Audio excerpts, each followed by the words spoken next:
What's up, everybody? It's your boy Joshua Edwards, live from Brooklyn, New York. This is Joshua's Proximity. We are on episode 2 of season 5. We know that the NBA playoffs and NFL schedule is coming around. I'll get to that in a second.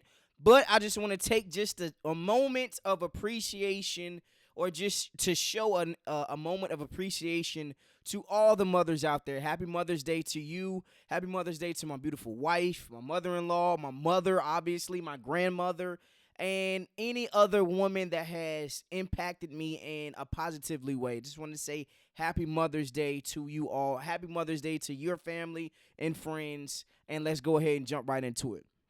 All right, so we got to talk about this.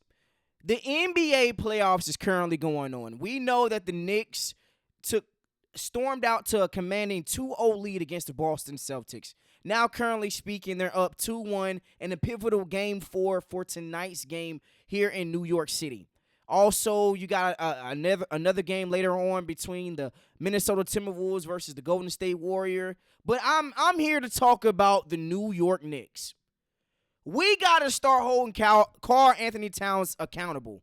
I mean, the dude is soft. Cotton nail soft, man. Like, look at this shit.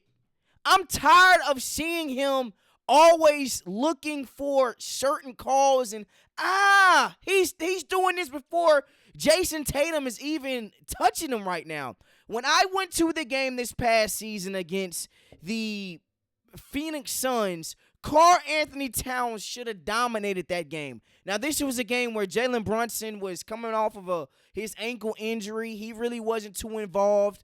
What's my guy's name? I can't think of his name right now, but he had 30 points for the New York Knicks. But at what point is this dude going to show up? They thought highly enough of you to trade 2 to 3 pieces to go get you. When are you going to reward them? When are you going to actually come out here and show that you're more than just a guy that's going to be out here? I mean, you get it night in and night out. I don't understand how a guy that is coming off of an injury has played better than you. Kristaps Porzingis right now is playing better than you. Karl Anthony Towns is almost at a point where he's becoming unplayable. And he's becoming unplayable because he's getting offensive rebounds, but where are you when it's time to go get a bucket? It just can't be the Jalen Brunson show every single game. I'm sorry to say that. Like, we all remember the infamous picture of him against DeMarcus Cousins. He always is, he's just soft. Soft as shit, man, if I can use that and say that on YouTube. I'm sorry, but at what point are we going to hold Karl Anthony Towns accountable? Because this is just not producing. You're up 2-1. Are you going to show up in the most important game, really, of your entire career right now? Like, this is the guy that you're going against. Kristaps Porzingis, Al Horford. Why is he showing more heart than you? Why is the backup center for the Knicks doing better offensively than you? Like, I want to take you for a double-double or even 20 points on tonight, but I don't know what I'm going to get from Karl Anthony Towns. Tonight, if you ask me, is the biggest game of Karl Anthony Towns' career. This is going to be the statement for Knicks fans and fans of New York in general for years to come. This is going to show you and tell you everything that you need to know about Karl Anthony Towns this game. So, Karl Anthony Towns, the pressure, the lights, it's all on you. MSG, everybody's going to be watching.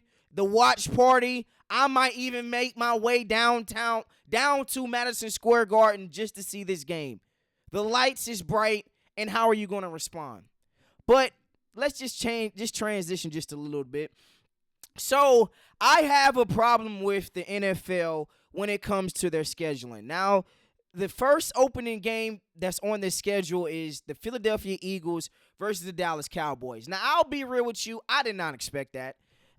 Just think of the last year's game. We had a phenomenal game against the Baltimore Ravens versus the Kansas City Chiefs. The infamous toe line game. We all know about that. And even if you don't want to go to that, what about the year beforehand? The Lions versus the Chiefs. Now, I understand, obviously, you have to get the Super Bowl winning team in there. You have to get the Philadelphia Eagles that number one game because they won the Super Bowl. But why against the Dallas Cowboys? Because they got George Pickens? Y'all couldn't move that to the fourth or fifth game and made that Sunday afternoon highlight game? Why did it have to be opening day? I don't know how I feel about that, to be honest with you. I don't know if this is really the best game for opening day. I'm sorry to say, Dallas is going to come out here and produce. Dak is going to come out here and produce. But at the end of the day, who wouldn't want to see a Super Bowl rematch? Or you could have done the Philadelphia Eagles versus the Detroit Lions. You could have done the Philadelphia Eagles versus the San Francisco 49ers. Why does it have to be the Dallas Cowboys? What have they done? I've been alive for 29 years, and they have not been to an NFC championship game since I was born. Why are they deserving of the number one opening game? I'm sorry, y'all got to stop calling this America's team. The team is not good. George Pickens is going to be an upgrade on the outside, but I don't know how I feel about that. And I might come back around a couple of months from now and eat these words. But as I'm currently sitting here talking in May, no, I don't like this move. The NFL, I think that y'all kind of dropped the ball on the opening game. The Dallas Cowboys don't deserve this limelight. If you wanted to give them Sunday Night Football, okay. If you wanted to do the 425 Sunday game, okay. But not a Thursday night opening game. Nah, it's just a little bit too early and I don't like it at all.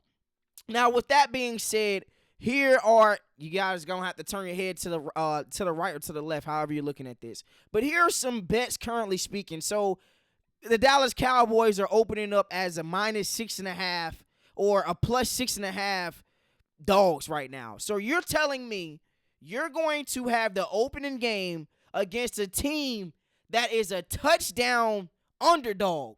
How, Sway? And these are just some of the best bets that I like right now, currently speaking. Saquon Barkley, 100 yards. These are just some of the bets currently speaking that are out there to bet. I do like the Saquon Barkley to score two touchdowns. I'm definitely taking that on Thursday night. It's going to be in Philly. It's going to be on grass. I know how he produces when it comes to the grass. So I look forward to the bets. But right now, if I had to put my money where my mouth is, I would probably take the Cowboys +6.5. That feels like an almost guaranteed money to me. The only time I can remember a team getting blown out on opening game is the Bills versus the Lions a couple years back.